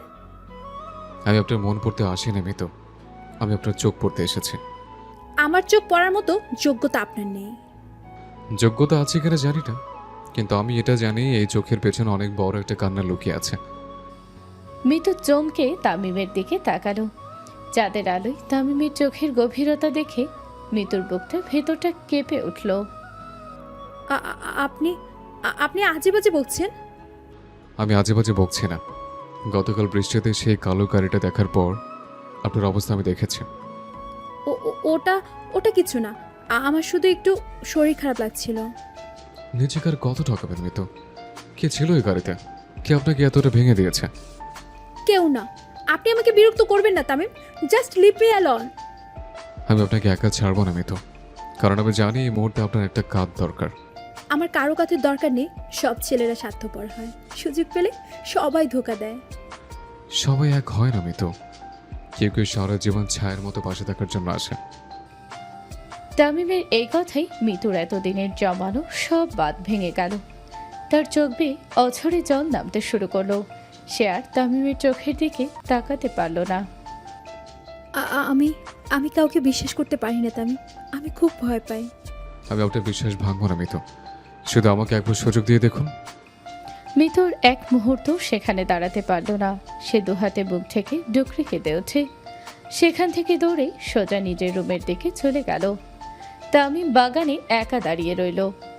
পার্টির মেহমানরা সবাই বিদায় নেওয়ার পর রাত প্রায় 1টার দিকে পুরো বাড়ি নিস্তব্ধ হয়ে আসে। মিতু নিজের রুমের সাথে লাগোয়া বারান্দার মেঝেতে বসে আছে। তার চোখ দুটো ফুলে লাল হয়ে আছে। তার এক হাতে সেই পুরনো ঘড়ি আর অন্য হাতে একটা মলিন ছবি। ছবিতে মিতুর পাশে দাঁড়িয়ে থাকা ছেলেটাই হলো আয়ান। আবার কেন ফিরে এলে তুমি আয়ান? এতগুলো বছর পর কেন আবার আমার সামনে এলে? মিতুর চোখের পানিতে ছবিটা ভিজে যাচ্ছে। হঠাৎ তার পাশে রাখা ফোনটা ভাইব্রেট করে উঠল। মিতু ফোনটা হাতে নিল। স্ক্রিনে একটা আননোন নাম্বার থেকে মেসেজ এসেছে। মেসেজটা দেখে মিতুর রক্ত হিম হয়ে গেল। না, এটা হতে পারে না। মেসেজে লেখা, কেমন আছো পিচ্ছি? আমাকে ভুলে যাওনি তো? কাল বৃষ্টিতে তোমাকে দেখতে দারুণ লাগছিল। ও আমাকে দেখেছে, ও আমাকে ফলো করেছে। মিতু ভয়ে থরথর করে কাঁপতে শুরু করলো। তার শ্বাস নিতে কষ্ট হচ্ছে। সে দ্রুত বারান্দার দরজা বন্ধ করে দিয়ে ঘরের এক কোণে গুটিসুটি মেরে বসল। ঠিক একই সময়ে রাত 1:10 তামিম নিজের রুমে পায়চারি করছে। বাগানের ঘটনার পর থেকে সে খুব অস্থির হয়ে আছে। মিতুকে একটা টেক্সট করা উচিত, ও হয়তো এখনো কাঁদছে। তামিম তার ফোনটা খুঁজতে গিয়ে দেখল সেটা কালকের সে ভেজা ডেনিম জ্যাকেটের পকেটে রয়ে গেছে। সে জ্যাকেটটা হাতে নিতেই পকেট থেকে একটা ছোট্ট ডায়েরি মাটিতে পড়ে গেল। এটা আবার কার ডায়েরি? আমার পকেটে তো ছিল না। তামিম ডায়েরিটা হাতে নিল। তার মনে পড়ল গতকাল রিকশায় যখন সে জ্যাকেটটা মিতুর গায়ে জড়িয়ে দিচ্ছিল, তখন মিতুর পার্স থেকে একটা হয়তো জ্যাকেটের পকেটে ঢুকে গেছে। এটা তো মিতুর, কালকে দিয়ে দেব। তামিম ডায়েরিটা টেবিলে রাখতে যাচ্ছিল, হঠাৎ তার ভেতর থেকে ভাঁজ করা একটা ছেঁড়া চিঠি আর একটা ছবি নিচে পড়ে গেল। তামিম কৌতূহলবশত ছবিটা তুলে নিল হাতে। এটা তো মিতুর ছবি, কিন্তু সাথে ছেলেটাকে। তামিম ছবিটির দিকে আরেকটু ভালোভাবে তাকালো। ছেলেটার চেহারাটা তার খুব চেনা মনে হলো, এবং খুব বেশি চেনা। হঠাৎ তামিমের বুকের ভেতরটা ছেদ করে উঠল। আয়ান, এ তো আয়ান ভাইয়া। তামিমের হাত থেকে ফোনটা ধপ করে ফ্লোরে পড়ে গেল। তার চোখের সামনে পুরো পৃথিবীটা যেন ঘুরতে শুরু করেছে। আয়ান ভাইয়া মিতুর সাথে কি করছে? মিতুর জীবনে আয়ান ভাইয়া কোথা থেকে এলো? তামিমের ঘাম হতে শুরু করলো। আয়ান যে তার আপন চাচাতো ভাই, যাকে তামিমের পরিবার অনেক আগে বাড়ি থেকে বের করে দিয়েছিল তাদের সব সম্পত্তি আত্মসাৎ করার চেষ্টা করার অপরাধে। যে মানুষটার নাম এ বাড়িতে নেওয়াও নিষিদ্ধ। তার মানে মিতুকে যে ধোকা দিয়েছে, যে মিতুকে তিলে তিলে শেষ করে দিয়েছে, সে আমার ডক্টর কেউ। তামিমের চোল শক্ত হয়ে গেল। তার বুঝতে বাকি রইল না যে গতকাল কালো গাড়িতে মিতু আয়ানকেই দেখেছিল। আর আয়ান ফিরে আসা মানে শুধু মিতুর বিপদ নয়, তামিমের পুরো পরিবারের ওপর এক ভয়ঙ্কর ঝড়ের পূর্বাভাস। কারণ আয়ান একটা সাইকো টাইপের ছেলে। তামিম ছবিটা হাতের মুঠোয় শক্ত করে চেপে ধরল।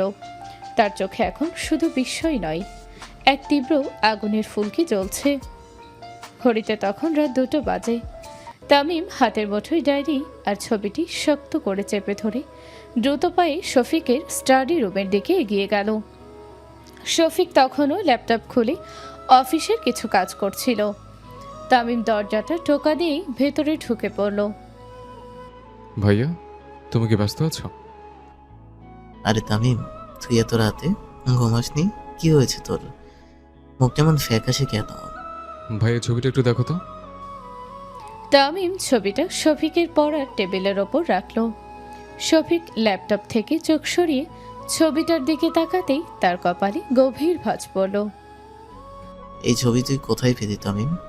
আয়নের ছবি তোর কাছে এলো কিভাবে? ছবিটা আমার কাছে আসে রে ভাইয়া, এটা মিতুর ডায়েরিতে ছিল। নীলার বোন মিতু, ওর সাথে আয়নের কি সম্পর্ক? আমি সেটা বুঝতে পারছি না, কিন্তু গতকাল বিকেলে আমি আর মিতু যখন রাস্তায় ছিলাম, মিতু একটা কালো গাড়িতে আয়ন ভাইয়াকে দেখে জ্ঞান হারানোর মতো অবস্থা হয়েছিল। সর্বনাশ! তার মানে আয়ান আবার দেশে ফিরে এসেছে? ভাইয়া, আয়ন ভাইয়াকে তো বাবা 5 বছর আগে বাড়ি থেকে বের করে দিয়েছিলেন। ও তো আমাদের সব প্রপার্টি নিজের নামে লিখে নেওয়ার জালিয়াতি করেছিল। শুধু জালিয়াতি না তামিম, আয়ান সাইকোপ্যাথ লেভেলের একটি ক্রিমিনাল।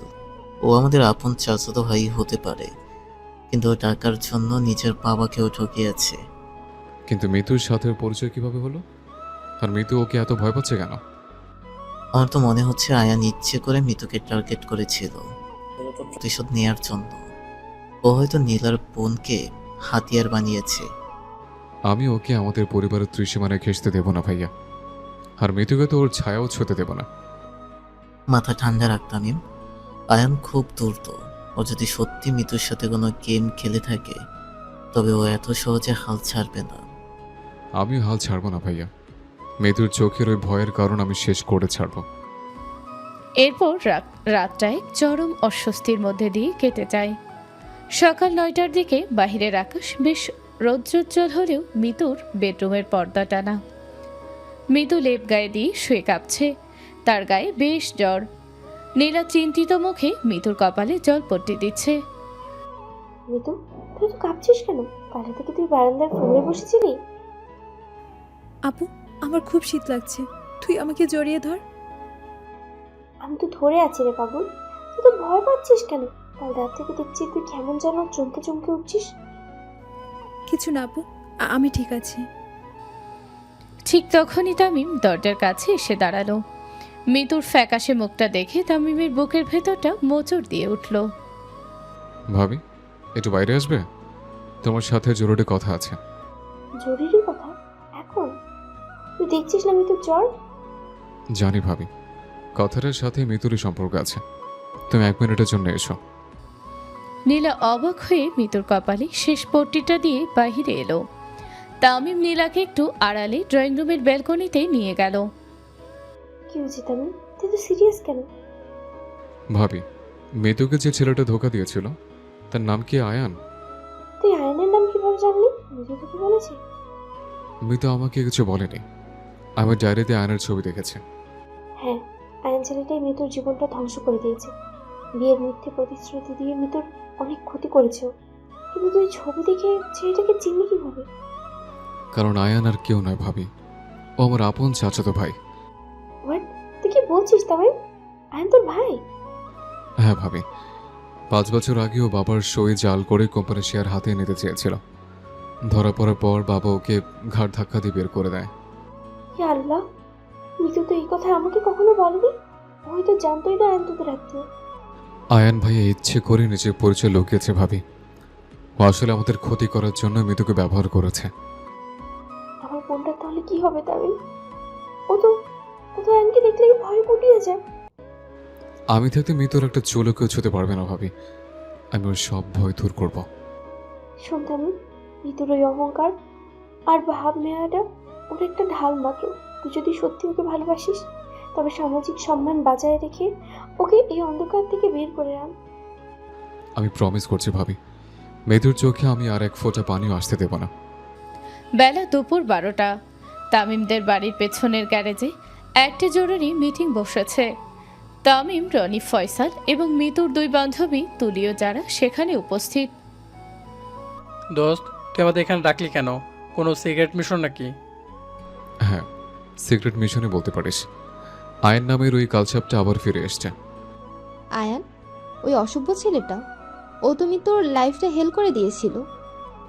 ও শুধু মিতুর এক্স না তুলি, ও আমার আপন চাচাতো ভাই, আমাদের পরিবারের চরম শত্রু। মাই গড, এটা তো পুরো সিনেমার স্টোরি। এখন আমরা কি করব? আমরা একটা অ্যান্টি-ওয়ান স্কোয়াড বানাবো। ওর প্রতিটি মুভমেন্টে নজর রাখতে হবে। তুই কোনো চিন্তা করিস না, আমি জেমস বন্ডের মতো স্পাইং করব, কেউ টের পাবে না। আপনি স্পাইং করবেন? আপনি তো ম্যানিকুইনের সাথে ধাক্কা খেয়ে পড়ে যান। আপনি স্পাই হলে মিশন প্রথম দিনই ফ্লপ। হ্যালো, এক্সকিউজ মি, ম্যানিকুইনের ব্যাপারটা একটা দুর্ঘটনা ছিল। আমার মতো স্মার্ট ছেলে এই গ্যাংয়ে আর একটাও নেই। স্মার্টনেস তো আপনার চশমার গ্লাসে আটকে আছে। স্পাইংটা আমি করব। মেয়েরা ডিটেকটিভ হিসেবে অনেক বেশি বেটার হয়। তোরা কি এখন এই গ্যারেজে বসে ঝগড়া করবি? তামিম ভাই সিরিয়াস কথা বলছে। আয়ান যে কোনো সময় বাড়িতে আসতে পারে। ও বাবার ইমোশন নিয়ে খেলার চেষ্টা করবে। আমাদের অ্যালার্ট থাকতে হবে। মিতু কি জানে যে আমরা এসব প্ল্যান করছি? না, ও কিছু জানে না। ওকে কিছু জানানোর দরকার নেই, এমনিতে অনেক ট্রমাতে আছে। বিকেল 4টার দিকে বাড়িটা বেশ নীরব। মিতুর জ্বর কিছুটা কমেছে। সে গলা শুকিয়ে আসায় পানি খেতে ধীর পায়ে রান্নাঘরে এলো। মিতু জগ থেকে গ্লাসে পানি ঢালতে যাবে, ঠিক তখনই রান্নাঘরের দরজা দিয়ে তামিম ঢুকলো। তামিমকে দেখে মিতুর চোখে কিছুটা অস্বস্তি ফুটে উঠল। আপনি একটু শুনুন, আমি যাব। আমি তো আপনার রাস্তা আটকে দাঁড়াই নেই, আপনি চাইলে পাশ দিয়ে যেতে পারেন। আমি পাশ দিয়ে যেতে চাই না, আপনি সরুন বলছি। মিতু ইগো দেখে তামিমকে পাশ কাটিয়ে যেতে নিল, কিন্তু তামিম হঠাৎ একটু সামনে এগিয়ে এসে মিতুর পথটা আটকে দাঁড়ালো। কি করছেন কি আপনি? তামিম কোনো কথা বলল না। সে খুব সাবলীলভাবে নিজের ডান হাতটা বাড়িয়ে দিয়ে মিতুর কপালের ওপর রাখল। মিতু চমকে পিছিয়ে যেতে নিলেও তামিমের স্পর্শে সে থমকে গেল। জ্বর তো এখনো পুরোপুরি নামেনি, আপনি বিছানা থেকে উঠলেন কেন? আমার আমার পানি তেষ্টা পেয়েছিল। আমাকে ডাকলেই পারতেন, আমি দিয়ে আসতাম। আমি আপনার কাজের মেয়ে নাকি যে আপনাকে ডাকবো? কাজের মেয়ে হতে যাবেন কেন? আমি তো এবারে মহারানী। মিতু তামিমের চোখের দিকে তাকালো। তামিমের দৃষ্টিতে কোনো ফাজলামো নেই, আছে গভীর মায়া। মিতুর বুকের ভেতরটা আবার ধুকপুক করে উঠল। চুলগুলো তো একদম এলোমেলো হয়ে গেছে। তামিম খুব আলতো করে মিতুর মুখের ওপর পড়া কয়েকটা অবাধ্য চুলের গোছা কানের পেছনে গুজে দিল। মিতু কোনো প্রতিবাদ করল না। আপনি আমাকে এত কেয়ার করছেন কেন তামিম? কেয়ার করার জন্য কি কোনো কারণ লাগে? লাগে তো, বিনা কারণে কেউ কারো কাছে আসে না। আমি কারণ ছাড়া আসতে চাই, আপনি কি আমাকে সে জায়গাটা দেবেন? মিতু দ্রুত চোখ নামিয়ে নিল। সে পানির গ্লাসটা হাতে নিয়ে কোনো কথা না বলেই রান্নাঘর থেকে বেরিয়ে গেল। তামিম তার যাওয়ার দিকে তাকিয়ে একটা তৃপ্তির হাসি হাসল।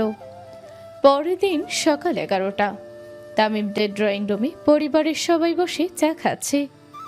হঠাৎ কলিং বেল বেজে উঠল। কাজের মেয়ে জমিলা দরজা খুলে দিতেই ড্রয়িং রুমে পিনপত নীরবতা নেমে এলো। দরজার সামনে স্যুট প্যান্ট পরা এক সুদর্শন যুবক দাঁড়িয়ে আছে।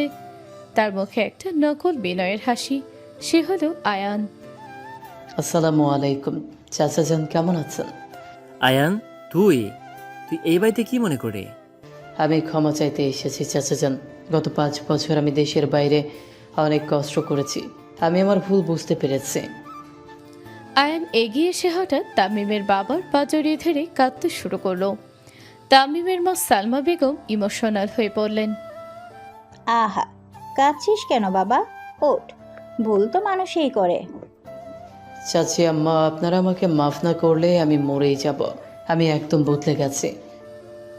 শফিক আর তামিম সোফায় বসে শক্ত মুখে একটা এই নাটক দেখছে। ঠিক তখনই সিঁড়ির কাছে মিতু এসে দাঁড়ালো। আয়ানকে দেখে মিতুর হাত থেকে পানির গ্লাসটা ধপাস করে ফ্লোরে পড়ে গেল। আরে মিতু, তুমি এখানে কেমন আছো?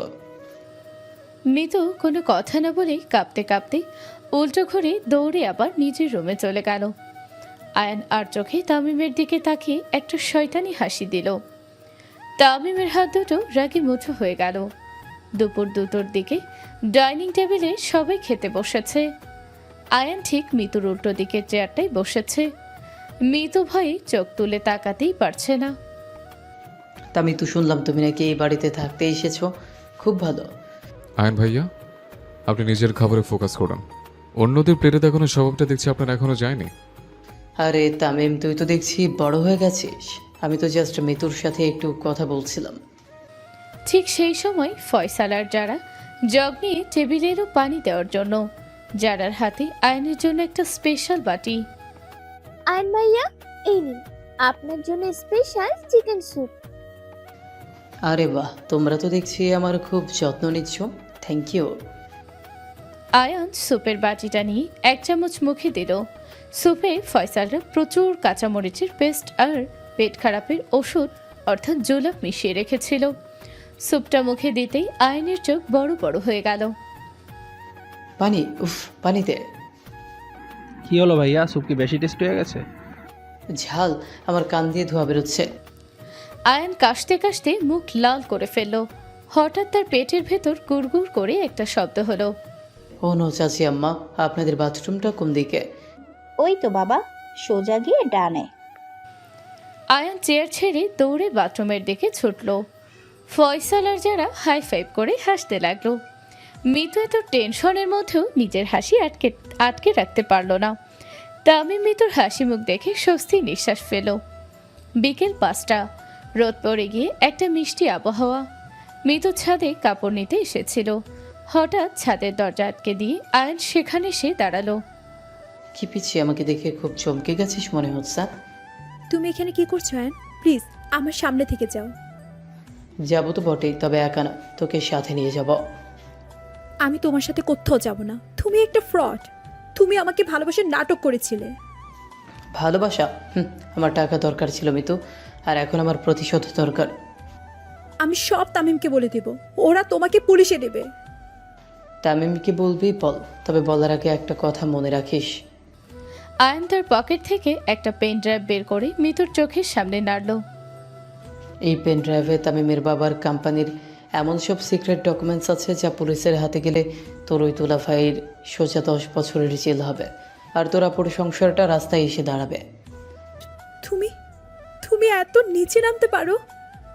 আমি অনেক নিচে নামতে পারি মিতু। তুই যদি তামিমের কাছ থেকে দূরে সরে গিয়ে আমার কাছে ফিরে না আসিস, তবে আমি এই পরিবারের সবাইকে রাস্তায় নামিয়ে ছাড়ব। না, তুমি ওদের কোনো ক্ষতি করবে না, প্লিজ আয়ান। তাহলে তুই জানিস তোর কি করতে হবে। তামিমকে তোর জীবন থেকে লাথি মেরে বের করবি, আর তা না হলে তামিমের বাবার জেলখানা রেডি। আয়ন একটা জঘন্য হাসি দিয়ে ছাদ থেকে নেমে গেল। মিতু ছাদে হাঁটু গেড়ে বসে পড়ল।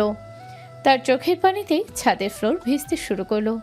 সে বুঝতে পারছে না কিভাবে সেই পরিবারটাকে বাঁচাবে। সন্ধ্যা 7টা, বাগানের লন ঘাসে বসে তামিম গিটার বাজাচ্ছে। মিতু শক্ত মুখে হেঁটে তামিমের সামনে এসে দাঁড়ালো। আপনার এই ঘ্যান ঘ্যান আওয়াজটা একটু বন্ধ করবেন? আরে মিতু, বসুন না, গান শুনবেন? আপনার গান শোনার মতো রুচি আমার নেই। আমি আপনাকে একটা কথা বলতে এসেছি। বলুন, আমি শুনছি। আপনি আমার পেছনে ঘোরাঘুরি বন্ধ করুন। আপনার এই সস্তা রোমান্স আমার একদম ভালো লাগছে না। সস্তা রোম্যান্স? কাল তো রান্না করে আপনি কিছু বলেননি। কাল আমি অসুস্থ ছিলাম, তাই কিচ্ছু বলতে পারিনি। আমি আপনাকে একদম সহ্য করতে পারি না। হঠাৎ এমন কি হলো যে আপনি আবার আপনার সেই পুরনো অহংকারে ডুবে ফিরে গেলেন? আমি অহংকারী, আর আপনার মতো একটা বেকার আনএক্সপার্ট ছেলের সাথে আমি কখনোই জড়াবো না। আর আপনার চেয়ে অনেক বেশি প্রতিষ্ঠিত। তামিমের বন্ধুরা পাশেই ছিল। রনি রেগে গিয়ে কিছু একটা বলতে যাচ্ছিল, কিন্তু তামিম তাকে হাত নেড়ে থামিয়ে দিল। তামিম গিটারটা পাশে রেখে উঠে দাঁড়ালো। আপনি কি সত্যি আয়নকে প্রতিষ্ঠিত আর ভালো মনে করেন? হ্যাঁ, মনে করি। আয়ন অন্তত আপনার মতো আমার পেছনে কুকুরের মতো ঘোরে না। আপনার এই ফেক অহংকারটা আমি খুব ভালো করেই চিনি মিতু। আপনি যতই চেষ্টা করুন আমাকে দূরে সরিয়ে দেওয়ার, আমি সরব না। আপনি একটা নির্লজ্জ ছেলে তামিম। হ্যাঁ, আমি নির্লজ্জ, কারণ আমি জানি আপনি এই কথাগুলো মন থেকে বলছেন না। কেউ একজন আপনাকে বাধ্য করছে এসব বলতে। মিতু তামিমের চোখের দিকে তাকিয়ে থমকে গেল। সে বুঝতে পারছে তামিম তার মিথ্যেটা ধরে ফেলেছে। মিতু আর কিছু না বলে দ্রুত সেখান থেকে চলে গেল। তামিম মিতুর যাওয়ার দিকে তাকিয়ে মনে মনে প্রতিজ্ঞা করল, এই শয়তানের খেলা সে খুব তাড়াতাড়ি শেষ করবে। বাগানে তামিমের সাথে রূঢ় ব্যবহার করে মিতু সোজা নিজের ঘরে চলে যায়। রাত তখন 10টা, পুরো বাড়ি নিস্তব্ধ। মিতু বিছানায় মুখ গুজে অঝরে কাঁদছে। হঠাৎ দরজার নব ঘোরার শব্দ হলো। নীলা ধীর পায়ে ঘরে ঢুকে মিতুর পাশে বসলো। কিরে, তুই এভাবে কাঁদছিস কেন? আপু, আমি আর পারছি না, আমার দম বন্ধ হয়ে আসছে। কি হয়েছে আমাকে খুলে বল। তুই তামিমের সাথে এত খারাপ ব্যবহার কেন করলি? আমি বাধ্য হয়েছি আপু। আমি তামিমকে বিপদে ফেলতে চাই না। বিপদটা কিসের? আয়ন তুমি কিছু বলেছে? আয়ান আমাকে ব্ল্যাকমেল করেছে আপু। ওর কাছে আঙ্কেলের কোম্পানির এমন কিছু ফেক ডকুমেন্টস আছে যা পুলিশের কাছে গেলে আঙ্কেলের জেল হয়ে যাবে। হোয়াট? আয়নের এত বড় সাহস? ও আমাকে বলেছে আমি যদি তামিমের জীবন থেকে সরে না যাই তবে ও তোদের পুরো পরিবারকে রাস্তায় নামিয়ে ছাড়বে।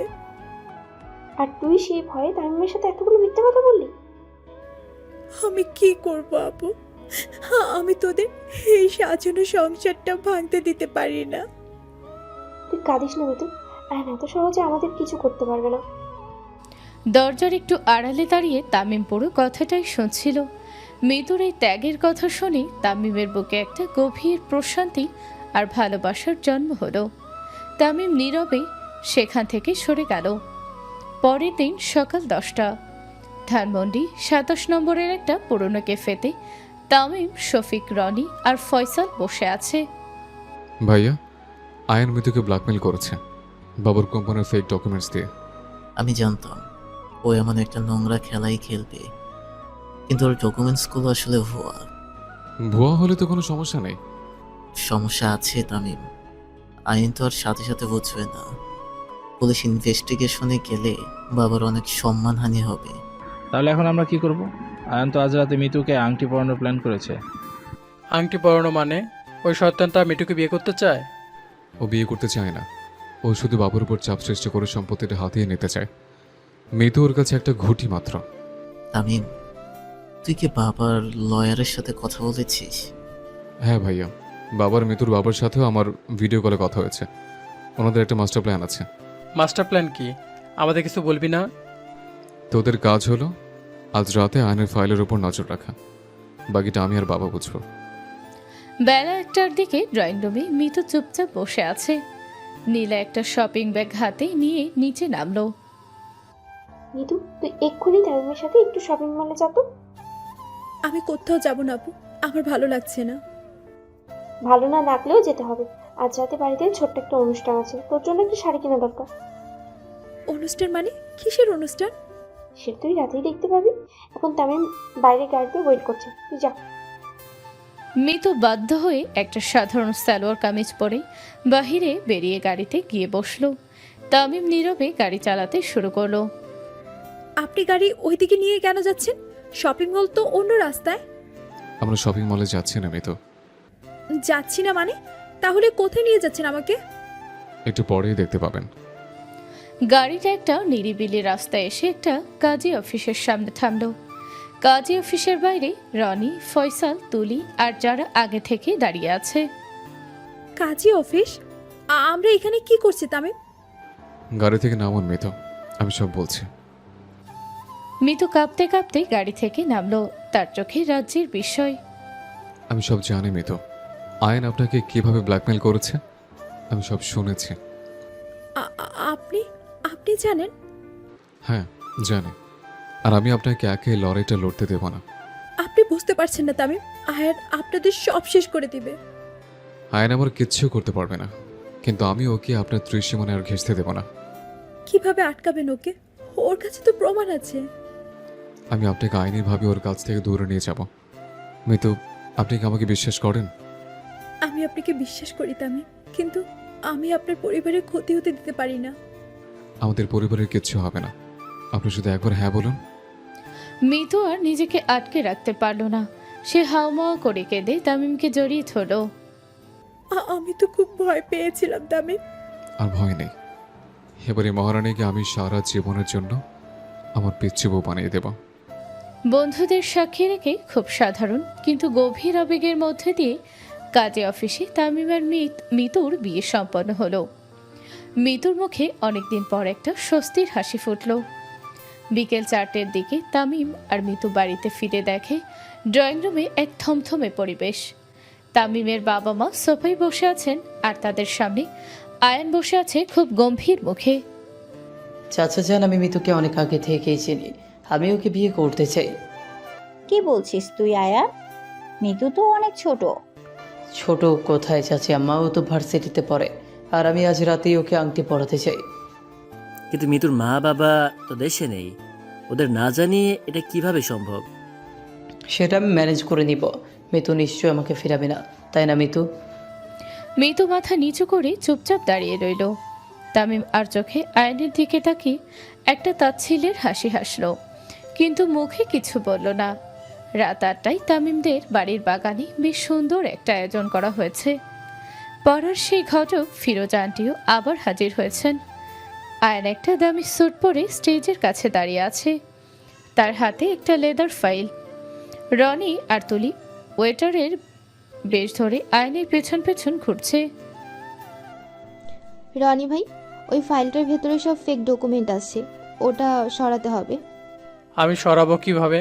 ওই টাকলু তো ফাইল হাতছাড়া করেই না।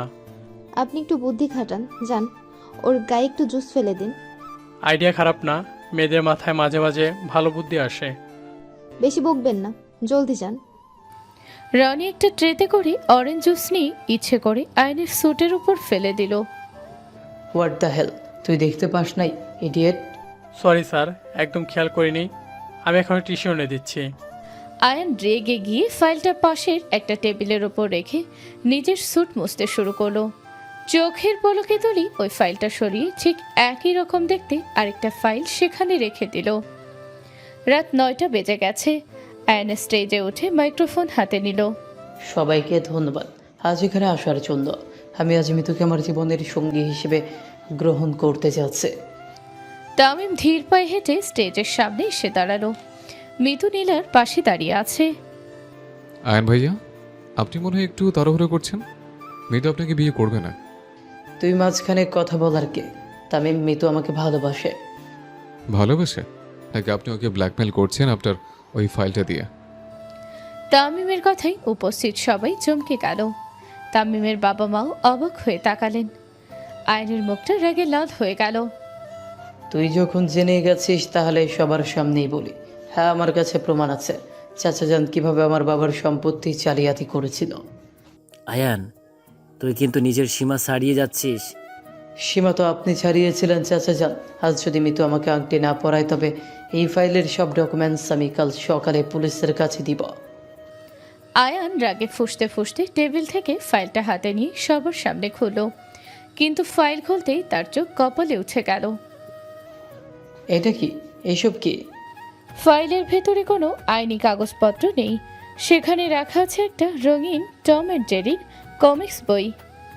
কি হলো আয়ান ভাই, আপনার জালিয়াতির প্রমাণ কি ইঁদুর আর বিড়ালের মতো? উপস্থিত সবাই হো হো করে হেসে উঠল। ফিরোজ আন্টিও পান চিবোতে চিবোতে হাসতে লাগলেন। আয়ান বোকা বনে গিয়ে তামিমের দিকে তাকালো।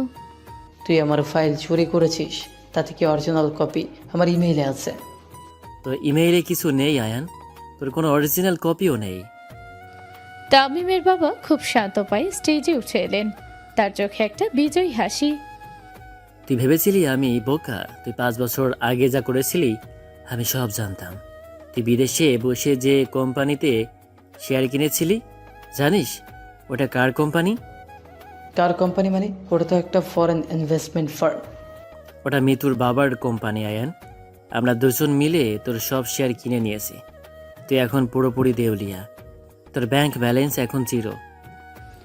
আয়ান শকে পাথর হয়ে গেল। তার হাত থেকে টম অ্যান্ড জেরির বইটা মাটিতে পড়ে গেল। সে বিশ্বাসই করতে পারছে না যে তাকে এমনভাবে ফাঁদে ফেলা হয়েছে। আপনারা আমার সাথে গেম খেলেছেন? গেম তো তুই শুরু করেছিলি আয়ান, আমরা শুধু ফিনিশ করলাম। আয়ান মরিয়া হয়ে পাগলের মতো মিতুর দিকে ছুটে গেল। সে মিতুর হাত ধরে সজোরে টান দিল। সম্পত্তি না পেলেও মিতুকে আমি নিয়ে যাব, ও আমার। মিতু এবার আর ভয় পেল না। সে এক ঝটকায় আয়নের হাত ছাড়িয়ে নিল, তারপর ডান হাত তুলে সপটে আয়নের গালে একটা কষিয়ে চড় বসিয়ে দিল। তোর মতো একটা রাস্তার ছেলের এত বড় সাহস যে তুই আমার গায়ে হাত দিস? মিতু, তুই আমাকে চড় মারলি? শুধু চড় না, তোকে তো জুতো পিটা করা উচিত।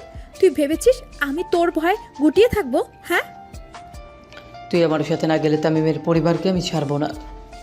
তুই কিচ্ছু করতে পারবি না, কারণ আমার মতো মহারানীকে ছোঁয়ার যোগ্যতা তোর নেই। আমি অলরেডি কমিটেড। সবাই অবাক হয়ে মিতুর দিকে তাকালো। তামিম পকেট থেকে একটা কাগজ বের করে সবার সামনে তুলে ধরল। ভাবির অহংকারী বোন এখন অফিসিয়ালি আমার পিচ্ছি বউ। এটা আমাদের কাবিন নামা। ড্রয়িং রুমে পিন পতন নীরবতা। ফিরোজ আন্টি খুশিতে একটা তালি দিয়ে উঠলেন। শফিক আর নীলা একে অপরের দিকে তাকিয়ে হাসলো। তোরা তোরা বিয়ে করেছিস? হ্যাঁ আইন ভাইয়া, আর আপনি যেহেতু আমাদের ফ্যামিলিকে থ্রেট দিয়েছেন, তাই বাইরে পুলিশ ওয়েট করছে, ওরা আপনার যত্ন নেবে। দুজন পুলিশ অফিসার বাগানে ঢুকে আয়নকে হাত করা পরিয়ে নিয়ে গেল। আয়ন মাথা নিচু করে অপমানিত হয়ে বেরিয়ে গেল। রাত প্রায় 11টা, সব ঝামেলা শেষ। চাঁদের আলোয় তামিম আর মিতু ছাদে পাশাপাশি দাঁড়িয়ে আছে, ঠান্ডা বাতাস বইছে। বেশি ভাব নেবেন না তামিম সাহেব, আমি কিন্তু আপনাকে এমনিতেই বিয়ে করিনি। তাই নাকি? তাহলে কেন করছেন? আমি জাস্ট আপনাদের পরিবারকে বাঁচানোর জন্য এই স্যাক্রিফাইসটা করেছি। ও আচ্ছা, স্যাক্রিফাইস। তাহলে কাজে অফিসে ওই যে আমাকে জড়িয়ে ধরে কাঁদছিলেন, ওটা কি স্যাক্রিফাইস ছিল? ওটা ওটা তো আমি ভয়ে কেঁদেছিলাম, এর মধ্যে ভালোবাসার কিচ্ছু নেই। আমি তো ভালোবাসার কথা বলিনি, আমি তো এমনি বিয়ে করেছি সারা জীবন আপনার এই অহংকারের ঝাড়ি শোনার জন্য। আপনার মতো একটা ফাজিল ছেলের সাথে আমার সারা জীবন কাটাতে হবে ভাবলে আমার কান্না পাচ্ছে। কান্না পেলে কাঁদুন, তবে আমার বুকে মাথা রেখে কাঁদতে হবে, কারণ আপনি এখন আমার। মিতু আর ইগো ধরে রাখতে পারল না, সে লাজুক হেসে তামিমের বুকে মাথা রাখল। তামিম মিতুকে আলতো করে জড়িয়ে ধরল। ঠিক তখনই ছাদের দরজার কাছে একটা বিকট শব্দ হলো। রনি, ফয়সাল, তুলিয়ার যারা একটা বড় আতশবাজি ফুটিয়ে চিল্লিয়ে উঠল। Hurray, mission successful. মহারানী শেষমেশ ভন সাহেবের প্রেমে পড়েই গেল। তোদের তো আমি আজ ছাদ থেকে ফেলেই দেব, সবসময় রোমান্টিক মোমেন্ট নষ্ট করিস। তামিম রেগে গিয়ে বন্ধুদের তাড়া করতে শুরু করলো। মিতু খিলখিল করে হাসতে লাগলো। তার সেই চঞ্চল, প্রাণবন্ত আর অহংকারী মিষ্টি হাসিটা আবার ফিরে এসেছে। চাঁদের আলোয় একটি সুন্দর, মিষ্টি আর ভালোবাসায় ভরপুর গল্পের এখানে চমৎকার সমাপ্তি ঘটল।